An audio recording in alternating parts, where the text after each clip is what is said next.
So I made a commitment to record every single day, and I really, I'm going to stick to it. I don't think they're all going to be videos. There's going to be some audio. You just kind of find other videos on my channel. You'll see some that are just plain audio, some are videos like this. And here's the issue. I the more I sit with myself, the more I feel called to talk about, obviously, enlightenment. I'm an enlightenment coach. I'm here to help people who struggle with consistently feeling inner peace. However, part of that, as it's coming more and more to the fore, is speaking about being a twin flame. Ah, there's so much toxicity around it, and I'm not going to spread that because I never came into it that way. I didn't learn about it until I was in the throes of it. I didn't understand. Now I know that being a twin flame is simply just a level of consciousness. And there's some people who are awoken to their true selves by accidents. Sometimes there's near death experiences, and we hear these stories where people have met God and all these things, and that's interesting. That's their story. For a certain sect of people, their catalyzation to waking up to the reality of who they are in this dimension and the higher realms, there's some of us who are catalyzed and awakened by love, by relationship. And it's not about ever a relationship. It's not ever about the accident or the thing that makes someone finally wake up. It's about what ensues afterward. And so being a twin flame is someone that basically had to get their heart broken so hard, and then just kind of stay on the journey to finding yourself, coming back to your soul. And it's not everyone's journey, but there are some of us who are woken up to that, and then we go on mission to now start spreading whatever it is they've been called to spread, or the way that that particular person or couple, if they go on mission together, but the way that person shares their gift to the world, to the collective, to help the advancement, the evolution of humanity. That's just kind of the whole point.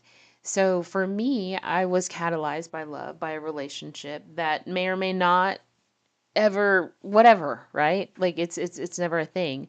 But for me, it's what happened and shifted inside of me with this relationship, and there are certain things that came up to the surface for me to deal with, especially considering that initial relationship, but then it never starts there nor stops there, right?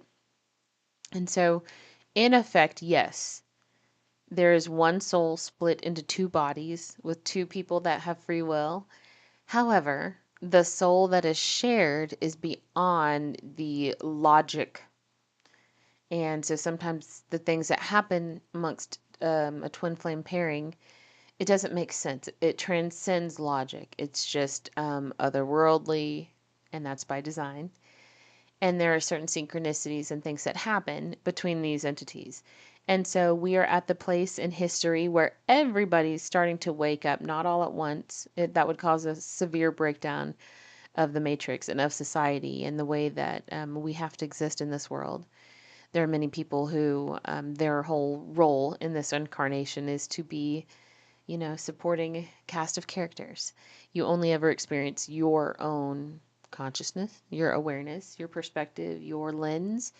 You only ever actually experience in this physical reality your nervous system. So, all that to say, there are some here that are meant to just be supporting players. Anyway, I was going off track, but what I was coming to say is that I'm writing a book. I had plans to write like 3 books this year, right? With like two months to go or something. Anyway, the book that I'm really diving deep in is the twin flame story. I can't get away from it. And there are so many connections to what we know outside of the context of human interpersonal dynamics. But it's all still energy. It's all still physics. It's chemistry. It's how everything works together. It's sacred. I was going to say sacred geometry, but the more, as I almost said that, it's in a container of sacred divine geometry. And there are so many structures. The Merkaba is coming to mind right now. There are so many structures that keep twins connected. And so whether or not physical union is in your soul blueprint, only you are to know if you are a twin flame. And so it's not anything that you chase or that you create. It happens, and there's an undeniable pull. And there's some intuition, there's some knowing, there's some choosing, and there's a whole lot of surrender and trust. And trust is what changes everything.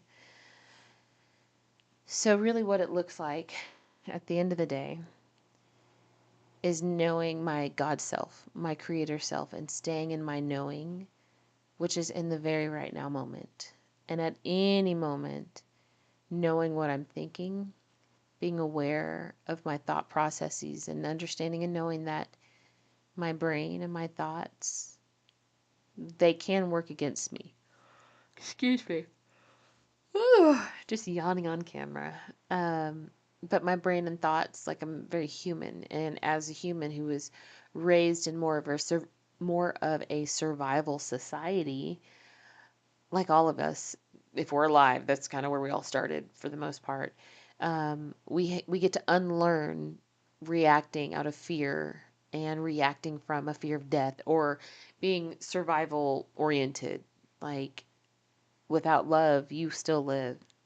Without love, without a partner, you're still whole. Without whatever you might need, whatever your catalyzation, whatever your golden calf could be, right? Whatever might threaten to take you asunder. So for the twin flame, there's a runner chaser dynamic. They're just like a battery has two opposite ends or charges, the same goes for a twin flame pairing. When I channel, I also sometimes yawn. And so that's just a way to bring in more oxygen and breathe deeper. But I feel the energy like slowing down. And let me land the plane. I'm writing a book about my story. All that to say is going back into the past, having to retell the story. Of course, you see in a different light, but you can't help but see the truth of everything woven in there. And it's scary, but it's the truth. So, anyway, that's my recording for the day. There's no real point for this. It's just to have hit play.